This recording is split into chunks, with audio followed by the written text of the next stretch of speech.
Bonsoir tout le monde, bienvenue à ce nouveau balado sur entraînement, nutrition, physiologie de l'exercice et toutes ces sortes de choses.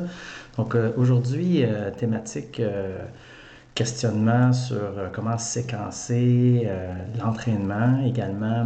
Est-ce que les différents éléments qu'on va choisir d'entraîner peuvent avoir une interférence ou avoir des effets contre-productifs? Donc l'éternelle question, cardio ou muscu et cardio. Donc, comment on séquence, comment on organise une séance d'entraînement, comment on va travailler à choisir qu'est-ce qu'on va mettre en premier, en deuxième. Puis, effectivement, est-ce que l'entraînement aérobie ou cardio peut avoir un impact néfaste sur la musculation et inversement la musculation sur le cardio? Alors, je vous invite à me laisser un petit commentaire, un petit bonjour au niveau des commentaires, chat et compagnie. Donc, salut Diane. Si en même temps vous avez des questions, des interrogations, principalement en lien avec la thématique de ce soir, n'hésitez pas à poser vos questions. Toujours un petit délai avant que je reçoive et que je puisse y répondre, donc parfois soyez patient. Alors, l'entraînement concomitant, qu'est-ce que c'est?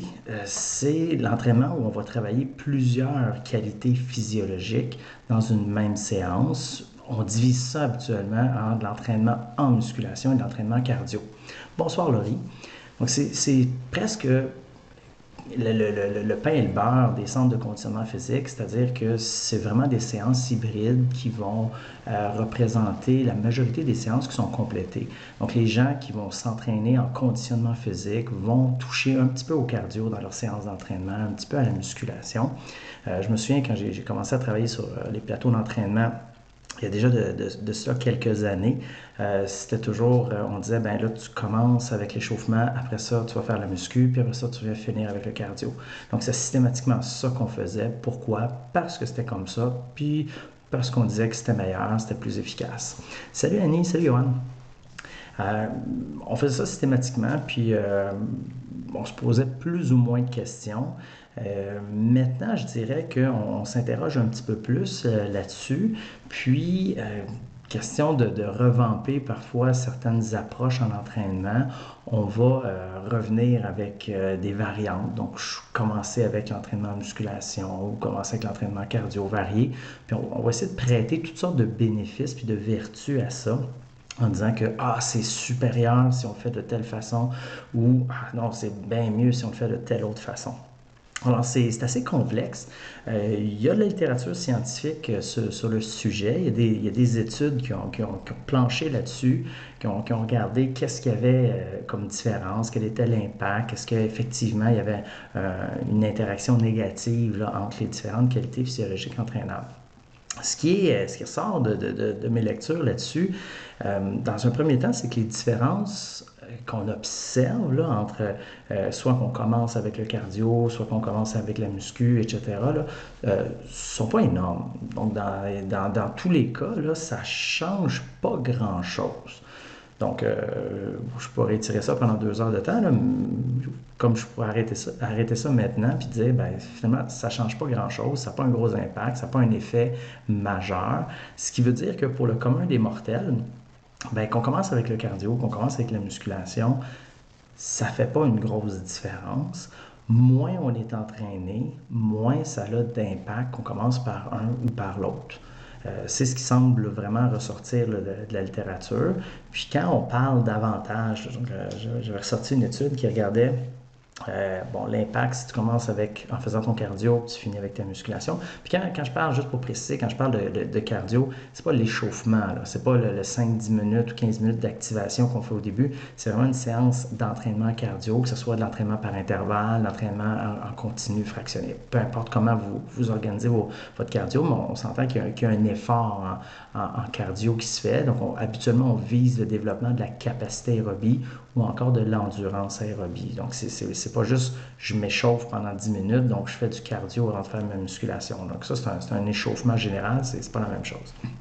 Alors, quand on regarde les différences, soit qu'on commence avec de l'entraînement cardio, on finit de la muscu ou inversement, euh, une étude avait ressorti qu'il y avait une différence au niveau de la force des membres inférieurs, donc une différence sur le squat, soulevé de terre, ça semblait être plus bénéfique lorsqu'on allait faire de la musculation avant le cardio.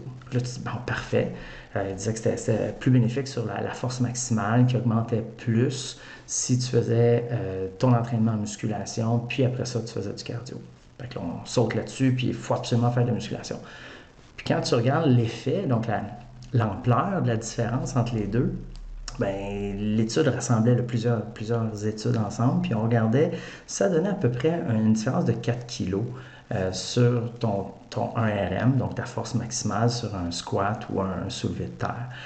C'est vraiment pas grand-chose. Donc, oui, là, il y a une différence, elle est significative, elle est bien réelle, elle est tangible, mais ça demeure une différence de 4 kilos sur la force des membres inférieurs.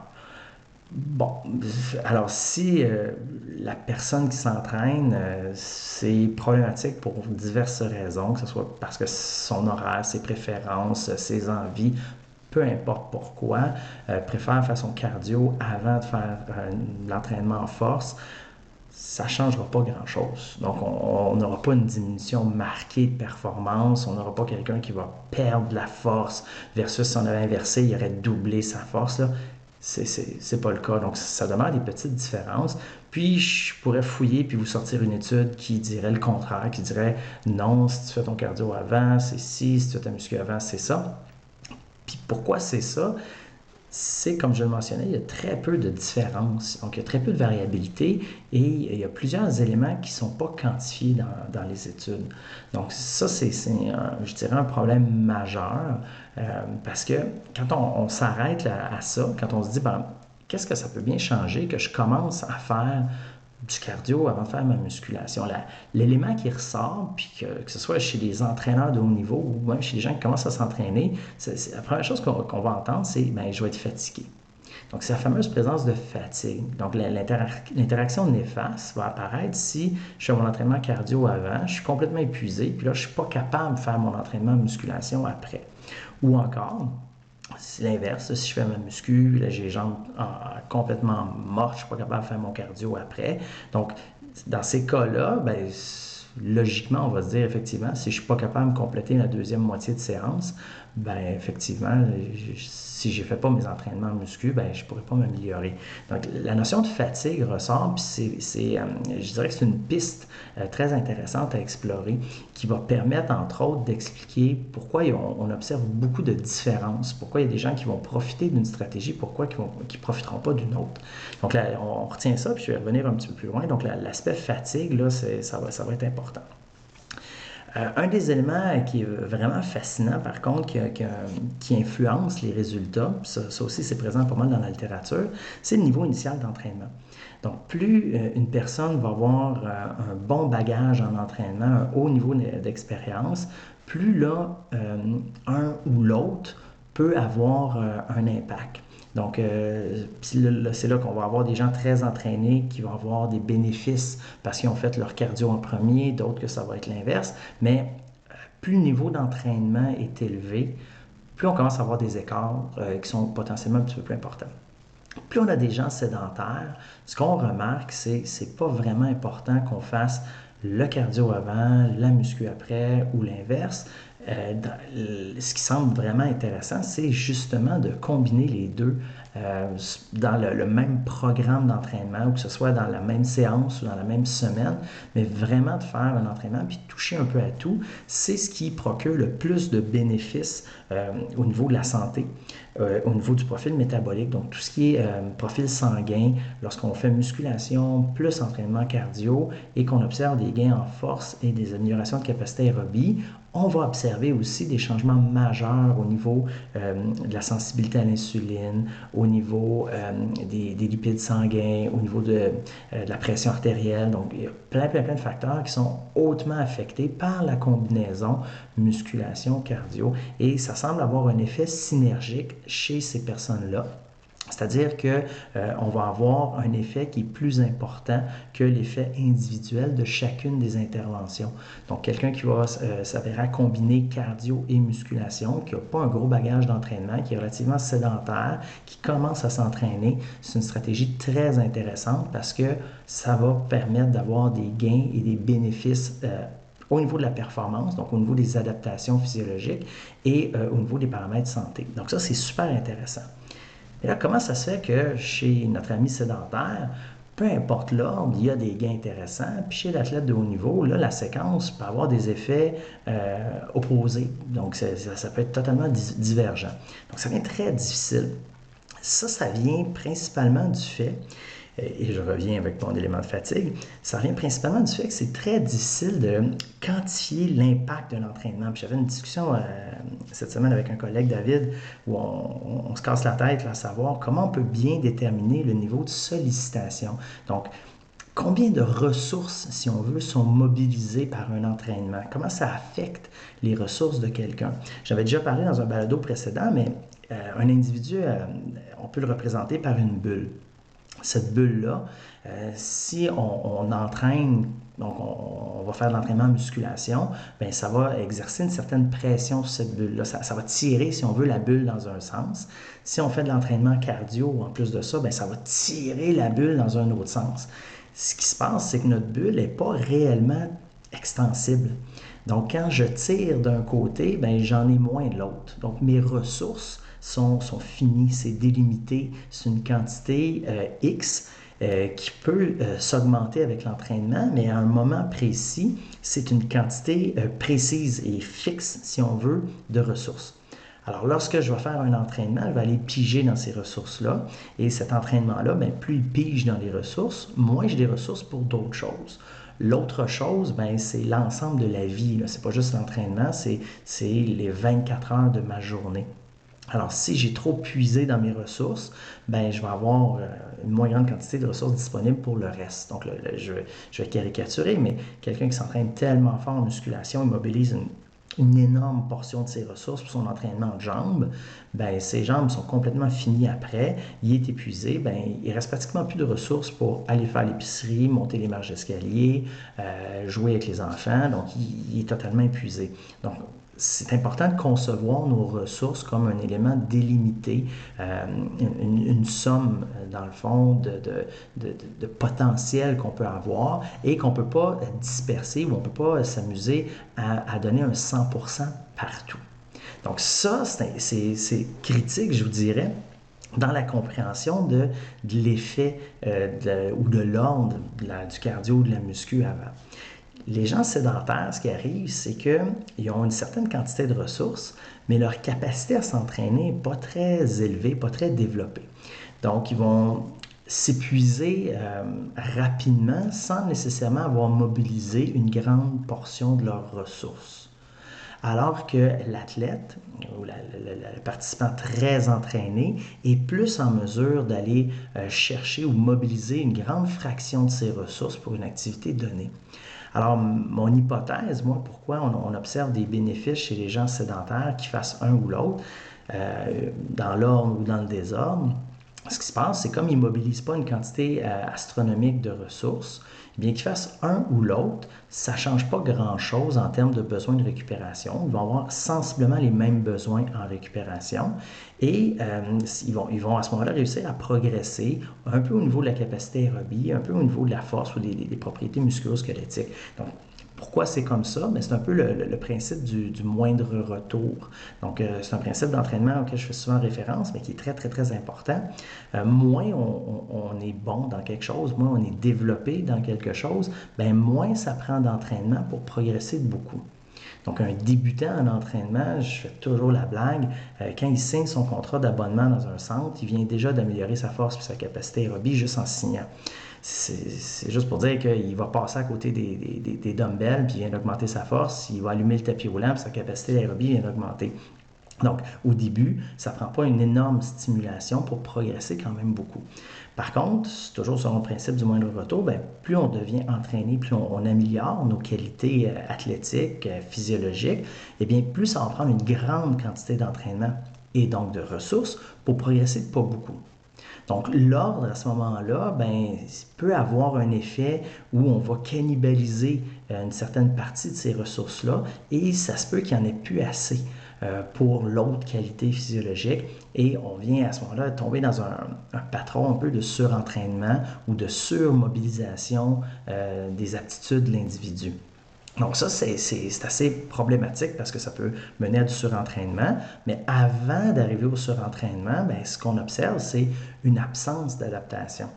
Donc la stimulation, l'effort, il est là, on se donne, mais ça mobilise tellement de ressources et c'est pas proportionnel à la récupération, ce qui va faire en sorte qu'on n'est pas en mesure de mettre en place des adaptations. Donc on va stagner dans un état de semi-épuisement et de non-progression. Et ça se peut qu'on soit on a des performances très acceptables. Ça se peut qu'on fasse des bons temps sur un 10 km, sauf qu'on plafonne là et ça prend de plus en plus d'efforts, tout simplement pour maintenir ces performances. Donc ça, c'est quand on va mobiliser beaucoup de ressources. Et à ce moment-là, là, il faut probablement prioriser dans qu'est-ce qu'on travaille. Il faut être un petit peu plus intelligent.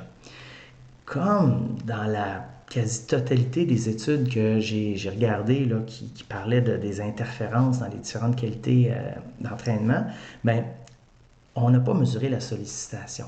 Donc, on n'a pas observé ou quantifié d'une façon même très sommaire combien de ressources étaient exigées pour ça. Parce qu'on peut avoir des gens qui ont un statut entraîné. Donc, d'habitude, on va quantifier ça en temps. Ça fait combien d'années que vous vous entraînez? Moi, ça fait 3 mois, moi, ça fait 10 ans, à peu près 3 fois par semaine, etc. Donc, on a une idée du bagage de l'individu, puis on va classer en fonction de son niveau d'expérience. Mais n'importe qui ça fait 6 mois qu'il ne s'est pas entraîné, ben, il a pas mal régressé. Là. Donc, même si ça fait 40 ans qu'il s'entraîne, 6 mois d'inactivité, mais ça va avoir un impact. Donc ça nous mène où on peut avoir des groupes dans les études qui sont en apparence ou sur papier extrêmement homogènes, mais dans la réalité, dans leur réponse à l'entraînement ou leur capacité à mobiliser leurs ressources, sont extrêmement hétérogènes. Et là, quand on vient à mélanger tout ça ensemble, ça devient très difficile de tirer des conclusions. Ça prend vraiment quelque chose qui a un effet très important pour pouvoir déterminer qu'il y a eu un changement.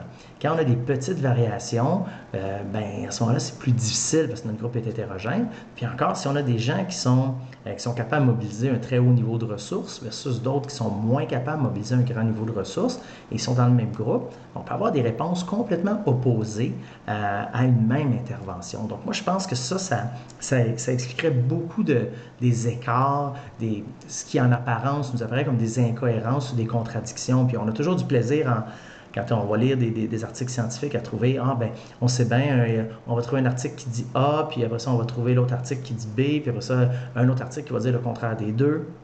Ben, c'est un petit peu normal, là. La recherche, ça fonctionne comme ça. C'est pas que c'est mal fait, c'est pas que c'est tout croche, c'est qu'il y a beaucoup de variables, puis on essaie de contrôler les variables qu'on trouve les plus importantes. Des fois, on peut en manquer. C'est pour ça que je pense que le niveau de sollicitation, c'est un élément qui va être assez important pour déterminer comment on va séquencer nos entraînements. Donc, on est mieux de commencer par quoi? Donc, la chose qui va être aussi très importante à faire, il va falloir déterminer un peu ses priorités. Donc, lorsqu'on va planifier l'entraînement, on va déterminer qu'est-ce qu'on veut travailler, quand, puis sur quoi on met l'emphase. Donc, si je commence, puis je travaille avec quelqu'un qui fait de la course à pied, eh bien, ma priorité pour un certain temps, ça peut être de travailler la mobilité, ça peut être de travailler la force musculaire, mais il devrait y avoir une majorité du temps où je vais chercher à travailler des qualités aérobie, donc que ce soit la capacité aérobie ou l'endurance aérobie, parce que c'est des déterminants majeurs de la performance de ce type d'activité-là. Donc, pendant une séquence, je vais peut-être chercher à travailler plus la mobilité, plus la force. Donc là, à ce moment-là, je veux m'assurer que quand je travaille ces qualités-là, tout est optimal. Donc la mobilité, je ne veux pas avoir une perte d'amplitude parce que j'ai du dommage musculaire, parce que j'ai de la fatigue musculaire. Donc je veux vraiment développer ma mobilité après un entraînement en force ou en hypertrophie. Je risque d'avoir une moins grande amplitude de mouvement parce que je vais avoir des contraintes à cause du dommage musculaire. Donc, à ce moment-là, ce n'est pas intéressant. Et inversement, ben, peut-être que faire ma force avant, je peux vraiment prioriser le développement de la force. Puis une autre journée, un peu plus loin, lorsque je vais en récupérer, je pourrais prioriser le développement de ma mobilité puis faire ça en premier. Donc, ce qui va déterminer l'ordre principalement, ça va être, est-ce que je peux entraîner ce que je veux entraîner avec ou sans fatigue? Donc, c'est la première question. Puis après ça, ben, est-ce que si je fais de la mobilité avant de faire ma musculation, ça va créer une fatigue? Puis je donne l'exemple classique. Tout le monde dit, tout le monde, bon, il y a un gros courant là, anti-exercice d'étirement avant de faire de l'entraînement en force. Parce que c'est assez clairement démontré que de l'entraînement en flexibilité avant une séance de force, ça diminue la capacité du muscle à développer le rate of force development. En tout cas, ça diminue le potentiel de force, si on veut, du muscle. Donc là, on part en peur, puis on se dit, il ne faut absolument pas faire d'étirement avant, ça va avoir un impact négatif sur ta force. Dans les faits, puis ça, pour l'avoir testé par le passé, ça change à peu près rien sur un test de 1RM. Donc, sur un test de force max, que tu aies fait des étirements avant ou que tu n'en aies pas fait, ça n'a pas vraiment de différence significative. L'écart qu'on peut observer est bien souvent plus petit que la variabilité qui est propre au test.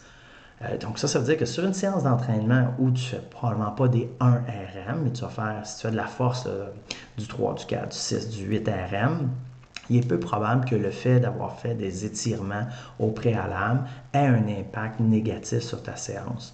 Donc, on peut y aller en disant, bien, si on veut développer la mobilité, on n'a pas beaucoup de temps, on ne peut pas s'entraîner 80 fois dans la semaine, bien, qu'est-ce qu'on va faire? Bien, on va combiner les choses. C'est-à-dire que je vais faire ma mobilité avant.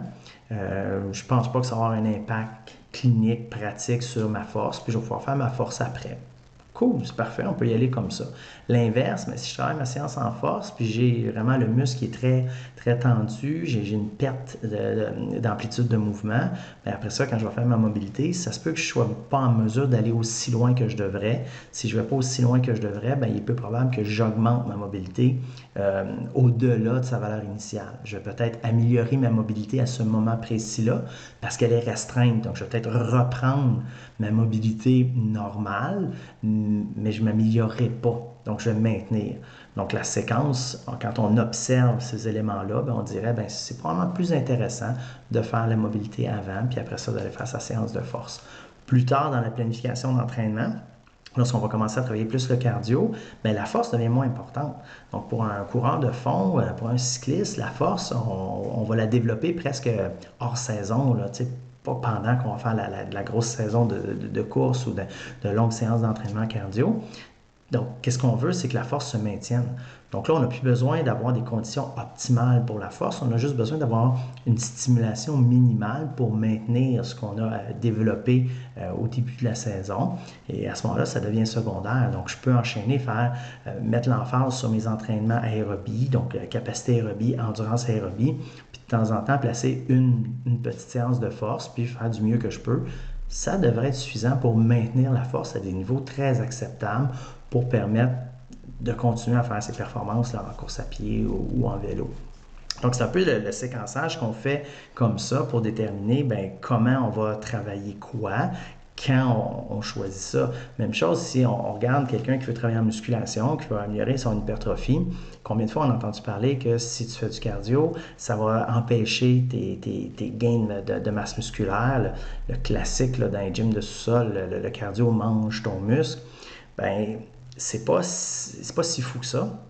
C'est que les mécanismes de l'hypertrophie sont déterminés par plusieurs chemins, plusieurs voies métaboliques. Donc, il y a plusieurs parcours qu'un signal peut prendre pour dire au muscle « Hey, il faudrait que tu augmentes ta quantité de viande, plus spécifiquement ta quantité de protéines contractiles. » Il y a une de ces voies-là qui peut être problématique, qui est une voie qui est associée à l'état énergétique de la cellule.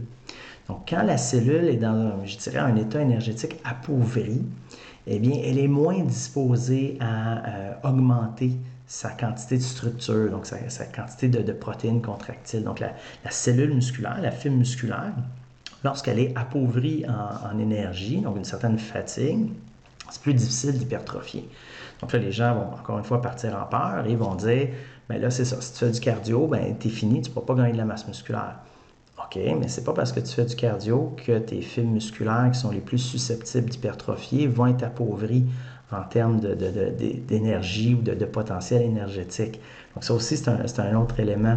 Donc les fibres que tu vas travailler en musculation, fort probable qu'elles sont encore pleines de vigueur, pleines d'énergie, et c'est pas si problématique que ça. Puis même l'entraînement en musculation que tu vas faire, il n'ira pas les appauvrir à un point tel que ça va perturber les voies métaboliques de l'hypertrophie. Donc, c'est pas nécessairement problématique de commencer, par exemple, en faisant du cardio, puis après ça, aller faire de l'entraînement en musculation pour stimuler l'hypertrophie. Moi, c'est une approche que je n'haïs pas parce que ça permet, entre autres, de travailler en état de fatigue. Donc, ça permet d'aller recruter certaines fibres musculaires qu'on va moins recruter lorsqu'on est frais et dispo. Donc, un entraînement qui viserait plus l'hypertrophie, moi, je ne serais pas catégorique en disant tu ne fais pas du cardio avant parce que c'est problématique. Au contraire, je pense qu'il peut y avoir certains avantages. Là où ça devient problématique, c'est encore une fois quand on revient avec notre bulle de ressources. Si tu t'entraînes pour courir un marathon, puis tu t'entraînes pour gagner de la masse musculaire, ben tu viens étirer beaucoup tes ressources, là.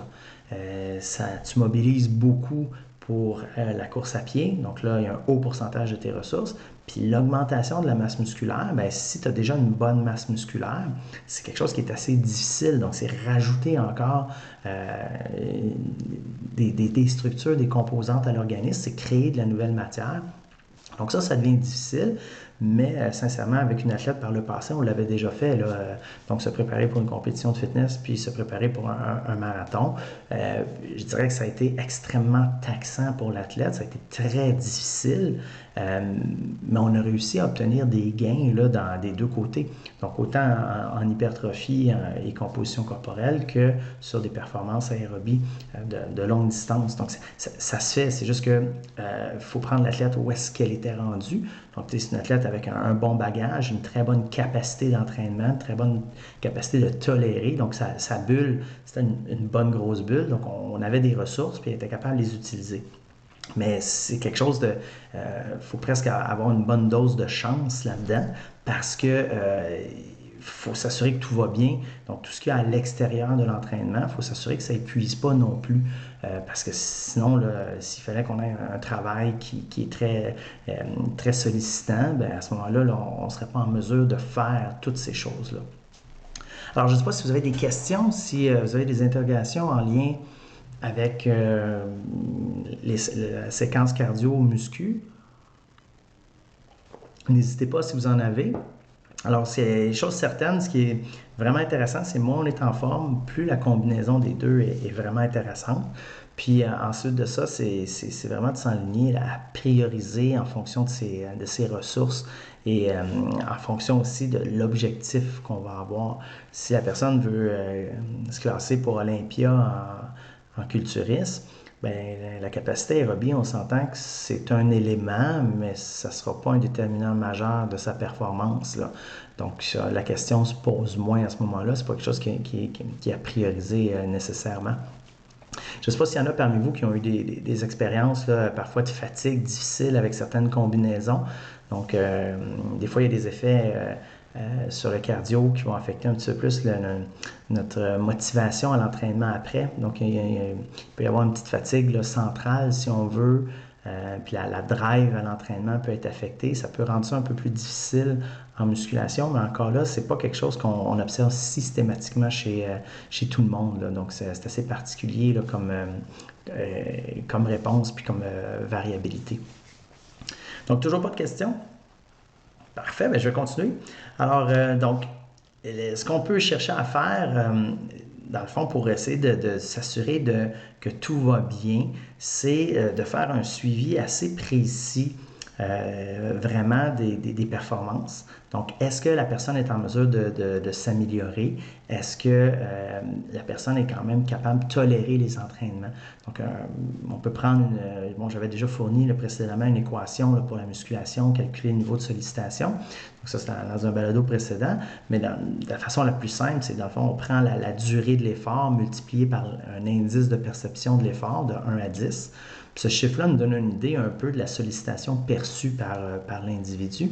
Alors, de faire le suivi de ça, c'est quelque chose qui peut être très intéressant pour voir le niveau de tolérance du participant, à savoir comment ça va. Puis on peut le fractionner, c'est-à-dire qu'on peut calculer la sollicitation pour la séance cardio, la partie cardio d'une séance, puis pour la musculation, puis on peut observer l'évolution. Donc, est-ce que les séances de musculation sont toujours plus dures ou demandent encore toujours plus? Même chose pour les séances cardio. Donc ça peut nous donner une idée de comment on étire là, la bulle de la personne. Donc, Diane, on avait une question, entraînement par intervalle, un jour tu cours et musculation, un jour tu nages. La plupart des sports comme tels vont faire des types d'entraînement concomitants, là, donc dans plusieurs qualités qu'on va travailler. Là, pour avoir joué au baseball puis au hockey, on faisait vraiment, puis ça fait longtemps, puis on faisait vraiment des entraînements concomitants. On faisait jamais une seule affaire, on faisait jamais juste de la muscu ou juste du cardio. Donc, à savoir, entraînement par intervalle, un jour on court et musculation, un jour tu nages, ben ça se peut que ça soit extrêmement difficile. Je donne un exemple. Si tu cours une journée puis tu fais un 42 km et tu fais une séance de musculation en force maximale, où est-ce que tu vas faire une vingtaine de séries pour les membres inférieurs entre 1 et 3 RM, puis le lendemain, tu vas aller nager puis tu vas faire un 4 km de nage dans un lac avec des vagues puis du vent, ben c'est clair que tu vas avoir un besoin énorme de récupération après ça. Et à l'inverse, si tu vas courir 5 minutes, tu fais une série de musculation avec des petits poids roses et tu nages l'équivalent d'un tiers de longueur, tu peux faire ça 3 fois dans ta journée puis aucun problème. Donc, il faut voir donc les paramètres de l'entraînement qu'on fait, puis qu'est-ce que ça exige pour la personne. Donc, est-ce que ça a été très difficile? Et le meilleur indicateur pour savoir si on performe ou si on a récupéré ou non, c'est d'être en mesure de refaire la même chose.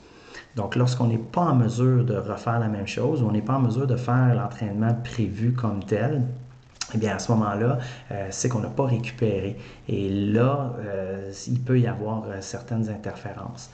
Ensuite de ça, course, muscu, natation, puis si on rajoute vélo en triathlon, lorsqu'on va voir ces 3 sports-là, il y a une certaine séquence en compétition. Donc, ça commence avec la nage, ça va enchaîner avec le vélo, ça finit avec la course à pied.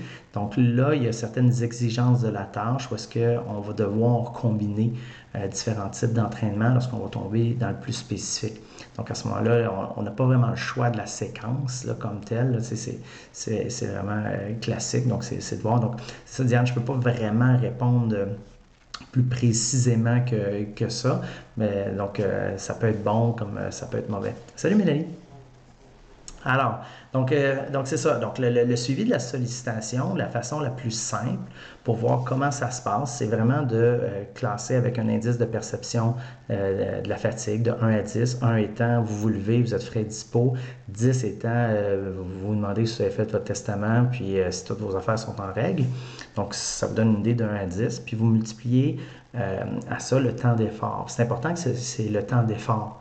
En musculation, c'est un petit peu plus difficile. Donc, je le rappelle, j'avais une équation dans un autre balado, mais de la façon simple, c'est que vous comptez le temps, dans le fond, que vous forcez en musculation. Et ça va être vraiment votre temps auquel vous allez multiplier votre perception de l'effort.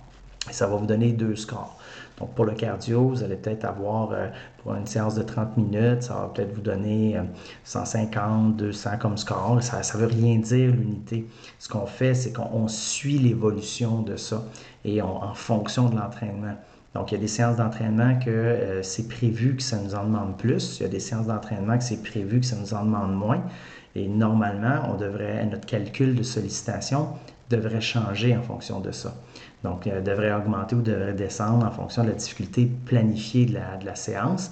Si cette difficulté-là, on ne s'en va pas dans le bon sens, c'est une séance qui est prévue facile et on la trouve très difficile, mais ça se peut qu'il y ait un problème de récupération, ça se peut qu'on ait mal fait la séance. Donc ça, c'est des éléments aussi là, qui vont être importants. Puis ce calcul-là peut nous permettre aussi d'avoir une meilleure idée de l'impact individuel, donc l'impact personnel de certaines séquences. Si je fais mon cardio en premier, ma muscu en deuxième, puis j'ai toujours un indice de sollicitation beaucoup plus élevé quand je fais ma muscu en deuxième, pour une séance que d'habitude je trouve un peu plus facile, bien là on peut avoir une idée de l'impact que ça a. Et si on est obligé d'altérer, donc de modifier la séance de musculation ou inversement la séance de cardio, là, le cas échéant, c'est cette séance-là qui est faite après, si on est obligé de modifier à cause de la fatigue, mais à ce moment-là, on sait, là, on a une interférence. Mais il faut vraiment être en mesure de jumeler l'effort qu'on a à faire et un peu notre perception. Donc, c'est pas juste d'y aller au feeling. Des fois, il peut y avoir des séances d'entraînement où vous vous sentez vraiment pas bien, vous la trouvez extrêmement difficile, mais vous faites mieux que la dernière fois. Donc, c'est une meilleure performance. C'est plus quand on trouve ça plus difficile alors que ça devrait être plus facile, que c'est problématique. Et bien évidemment, bien, notre séquençage, il faut aussi qu'il soit fait en fonction de nos capacités, de nos caractéristiques. Si on a quelqu'un qui a une excellente capacité aérobie, puis on souhaite vraiment l'augmenter, il faut savoir que ça va prendre beaucoup de ressources pour le faire. Donc, on devrait probablement isoler l'entraînement aérobie, l'entraînement de la capacité aérobie pour s'assurer qu'on le fait dans les conditions optimales parce que ça va être très difficile de la développer parce qu'elle est déjà très bonne. Donc, quelqu'un qui aurait une capacité aérobie supérieure à 60 ml d'oxygène par kilogramme de poids par minute, mais ça prend quand même pas mal de ressources pour l'augmenter en haut de 60 versus quelqu'un qui aurait 25, c'est pas du tout la même chose. Donc, quelqu'un qui a 25 de capacité aérobie, qu'on fasse de la muscu avant, de la muscu après, ça ne changera pas grand-chose. Qu'il fasse à peu près n'importe quoi, qu'il s'entraîne, qu'il ait du fun, sa capacité aérobie va monter. Si on a quelqu'un de 60 de VO2, c'est pas la même histoire. Donc là, il va probablement falloir prioriser puis faire des choix. Et ce que moi, j'observe de plus en plus, c'est que les gens, ils veulent tout. Je pense que ça a été popularisé un peu par le CrossFit. Les gens veulent devenir bons dans tout. Ils veulent courir super bien. Bonne fin de soirée, Johan.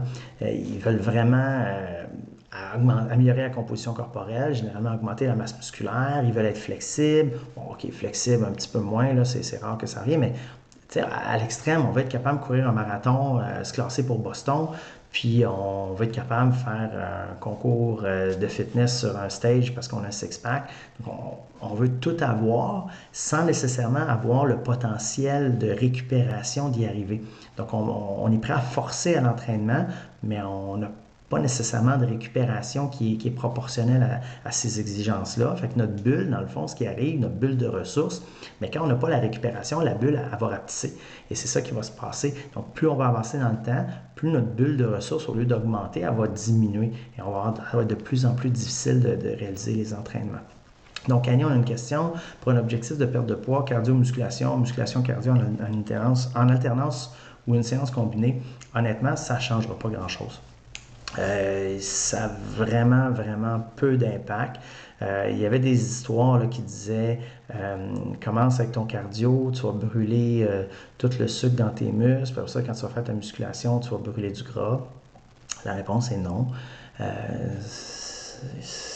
Puis même si c'était le cas, ça serait des petits et très, très petits grammes de gras, donc ça serait minime, pratiquement rien. Donc, puis à l'inverse, il y en a qui vont dire fais de la muscu, ça va brûler le sucre dans tes muscles, puis après ça, tu vas pouvoir aller faire ton cardio, tu vas brûler plus de gras. Ça prend toute une muscu pour vider le muscle de glycogène, là, mais vraiment toute une séance de musculation qui risque d'avoir comme conséquence qu'on n'avancera pas pantoute là, sur le cardio. Alors, je dirais, pour être fidèle à moi-même, là, la combinaison cardio-muscu ou muscu-cardio pour la perte de poids, elle a un impact si et seulement si une des combinaisons fait en sorte qu'on bouge plus sur 24 heures puis qu'on a moins faim. Donc, s'il y a un élément qui fait X parce qu'on a une combinaison Y qui fait en sorte que sur 24 heures, on bouge plus quand on fait ça puis qu'on a moins faim, bien, je dirais que ça va être favorable pour la perte de poids. Puis là, il y en a qui vont peut-être rouler les yeux et dire, oui, mais c'est sûr. Mais attention, il y a des gens qui vont avoir une réponse différente au niveau de la régulation de l'appétit entre le cardio puis la musculation. Donc, il y a des gens qui vont faire du cardio, puis ça va leur ouvrir l'appétit. Il y a des gens qui vont faire du cardio, puis ils n'auront pas faim après. Même chose pour la musculation. Donc, si on a quelque chose qui a tendance à ouvrir l'appétit, puis qu'on le fait immédiatement après l'entraînement, bien, peut-être que ça peut encourager une prise alimentaire plus importante, donc manger un peu plus, puis rendre la création d'un déficit énergétique sur 24 heures un peu plus difficile. Donc, ça aussi, c'est une possibilité. Donc, il n'y a pas vraiment là, systématiquement là, de combinaison qui est plus efficace, là, mais comme je disais, Annie, à moins que tu aies une combinaison qui fasse en sorte que tu bouges plus sur 24 heures quand tu le fais de cette façon-là, puis que tu manges moins. Mais sinon, là, c'est négligeable, là, les différences. Je ne sais pas s'il y a d'autres questions.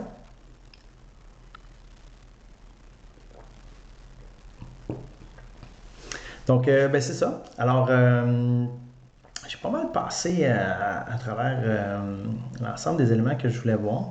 Donc, je vous dirais, là, une des clés vraiment là, qui va être importante, ça va vraiment être de déterminer l'ensemble de la sollicitation, donc la bulle, là, comment on la tire, pas essayer de tirer la couverture trop d'un bord, trop de l'autre, là, et considérer que plus on est exigeant dans notre entraînement, plus on ajoute des choses, bien, plus il faut s'assurer que la récupération est planifiée en conséquence.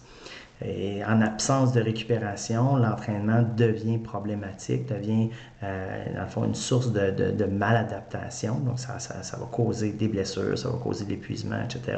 Donc il faut vraiment s'assurer que peu importe la combinaison qu'on va avoir, eh bien, est-ce qu'on a mis en place quelque chose pour récupérer correctement? Ça veut dire, est-ce que notre sommeil est régulier? Ça veut dire, est-ce que nos apports nutritionnels vont couvrir nos besoins? Est-ce que nos apports nutritionnels sont consommés sur une base régulière? Donc, est-ce qu'on a un horaire relativement stable au niveau des apports nutritionnels? Ça aussi, ça va avoir un impact au niveau de la récupération. Puis aussi, un élément super important, le temps sédentaire, le temps assis dans la journée. Donc, on peut être très actif, très intense au niveau de l'entraînement et avoir trop de temps sédentaire, trop de temps assis. Et ça va affecter notre bulle. Donc, plus on va être assis, plus on va être sédentaire dans la journée, bien, ce qui arrive, c'est que notre bulle de ressources va avoir tendance à diminuer un petit peu, principalement parce qu'on récupère moins. Donc, la récupération va être beaucoup plus difficile. Donc, ça, c'est tous des éléments qui sont vraiment considérés pour déterminer notre capacité à tolérer une combinaison ou l'autre des entraînements.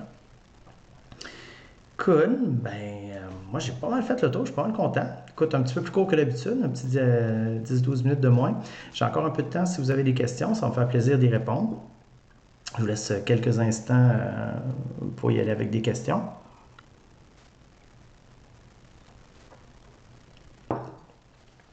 En même temps, je vais en profiter pour vous rappeler que n'hésitez pas à m'écrire via Messenger, sinon sur drkin.com ou encore mon courriel mso@drkin.com. Vous avez des demandes spéciales pour des sujets, des questions que vous avez. C'est gratuit, ça va toujours être gratuit puis ça va le rester. Donc, n'hésitez pas là, à suggérer là, des thématiques comme telles. Alors, Mélanie, une question. Est-ce qu'il est normal qu'en vieillissant, la récupération soit plus longue et que l'on doit réduire notre volume ou d'intensité d'entraînement? La plupart du temps, on commence à observer des effets de l'âge quand même assez vieux. Donc, c'est chez les personnes âgées, on se rend compte que la récupération peut, dans certains cas, être différente. C'est pas systématiquement le cas. Il y en a qui récupèrent quand même bien. Mais ce qui arrive en vieillissant, c'est que notre bulle de ressources a tendance à diminuer beaucoup.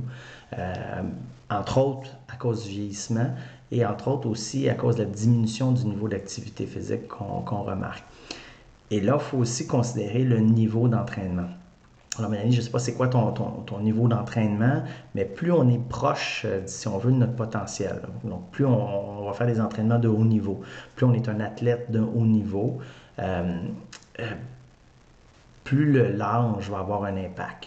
Donc, puis on le voit chez les athlètes, là, il y a des athlètes entre 30 et 35 ans, on observe une diminution des performances. Mais c'est des gens qui vont performer à un très haut niveau. Si on prend monsieur, madame, tout le monde, ça ne change pas tant que ça. Donc, il n'y a pas une si grosse différence parce qu'on ne s'entraîne pas proche de notre potentiel. Donc, en supposant que tu sois proche de ton potentiel, la récupération peut être plus longue ou la récupération peut être moins bonne. Donc, on peut avoir une qualité de vie ou un rythme de vie qui est très différent de ce qu'on avait plus jeune. Donc, il peut y avoir la famille, il peut y avoir le travail. Juste un exemple, des fois, le temps de déplacement. Donc, ça peut changer des gens qui font, pendant leurs études, qui étaient en résidence, qui étaient sur le campus de l'université, puis qui s'en allaient à pied à leur cours. Ils se trouvent un emploi, ben ils ont un appartement en banlieue, puis ils traversent les ponts, ils ont le trafic, donc ils rajoutent 1h30, 3 heures de déplacement sédentaire. Donc, il y a plein de choses qui vont s'additionner en vieillissant. Qu'on peut inclure dans le vieillissement, mais ce n'est pas des choses physiologiques. Donc, c'est plus un aspect, je dirais, social qui va être en jeu.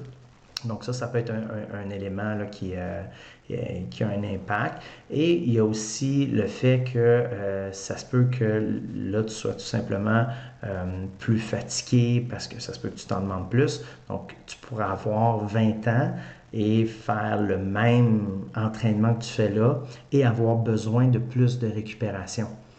Alors, c'est difficile de comparer avant à maintenant. Donc, je ne sais pas quel âge tu as actuellement, mais par exemple, si tu avais 20 ans, là, tu as 40 ans, puis tu dis, ah, à 20 ans, j'en faisais bien plus, là, j'en fais bien moins, puis je suis fatigué. Ben attends, c'est quoi? Tu sais, qu'est-ce que tu faisais à 20 ans, puis prendre le temps de l'écrire, de le noter, d'essayer de quantifier ça le plus possible. Parce que même moi, je me disais, ah, j'étais bien plus en forme quand j'avais 20 ans, 19-20 ans, puis je récupérais plus vite. Puis bon, ben, ça se peut, là, mais à 20 ans, j'ai jamais couru de marathon. Donc, tu sais, ça joue, là.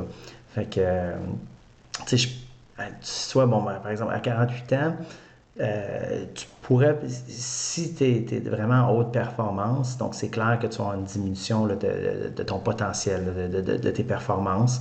Fait que si tu essaies de maintenir la même cadence, ben comme ta bulle de ressources, ça diminue, ben tu vas demander un plus haut pourcentage, donc ça va être plus difficile à récupérer, ça va être plus exigeant pour tes ressources. Si tu fais du conditionnement physique bien tranquille, puis tu fais 2x12 avec des petits poids roses, ben entre 20 ans, 48 ans, puis 80 ans, ça ne changera pas grand-chose. Ben, toi, tu mentionnes depuis 5 ans, c'est dur de garder le cap. Ben, ça se peut que ça soit associé à l'âge, ou ça se peut que ces 5 années-là soient trop exigeantes, puis que tu cumules la fatigue et que tu récupères jamais totalement. Euh, le surentraînement, là, personne n'est à l'abri de ça et c'est quelque chose qui est pernicieux, le surentraînement, et ça peut prendre des années à régler. J'ai connu des athlètes, moi, qui ont fait la majorité de leur carrière en surentraînement. Donc, ils ne savaient plus c'était quoi être en forme. Là. Leur niveau de forme par défaut, c'était un état de surentraînement. Donc, ils n'étaient pas conscients de ça. Et c'était tout le temps difficile, c'était tout le temps pénible, c'était tout le temps... Puis quand ils ont pris leur retraite, ils ont arrêté, là, tu as eu un boom de forme physique, puis ça pétait le feu, puis c'était top shape, puis c'était jamais senti comme ça. Fait que les dernières années, justement, qui trouvaient ça difficile, qui avaient ralenti, qui probablement qu'ils devaient se dire qu'ils se trouvaient vieux, là, ils ont vieilli, c'est normal qu'ils soient moins performants. C'était pas à cause de l'âge, c'était parce qu'ils étaient en surentraînement presque chronique. Et après leur retraite, ils performaient, ils faisaient à peu près les mêmes performances qu'ils faisaient dans leurs dernières années avec moitié moins d'entraînement. Donc ça, c'est un signe que c'était l'entraînement qui était problématique. C'est un signe que c'était pas nécessairement l'âge, mais il y a beaucoup de choses autour de ça. Fait que moi, je suis pas un partisan de l'âge. C'est vraiment pas une excuse, mais c'est vraiment une hypothèse de dernier recours. Donc, je préfère vraiment observer qu'est-ce qu'on fait parce que bien souvent, ça, c'est plus problématique que le chiffre, là, puis la date de naissance. Je ne sais pas si ça répond un peu à ta question, mais peut-être d'essayer de prévoir là, une bonne semaine de récupération, puis réévaluer un peu, là, faire le calcul du niveau de sollicitation là, pour tes séances, puis voir comment ça va, parce que ça se peut que tu en fasses juste trop là, pour ta capacité à récupérer. Good. Bon, bien écoutez, s'il n'y a pas d'autres questions, je vais attendre vos suggestions, puis je devrais être en ligne la semaine prochaine avec un autre sujet. Donc, je vais vous souhaiter une excellente soirée, Puis on se revoit la semaine prochaine.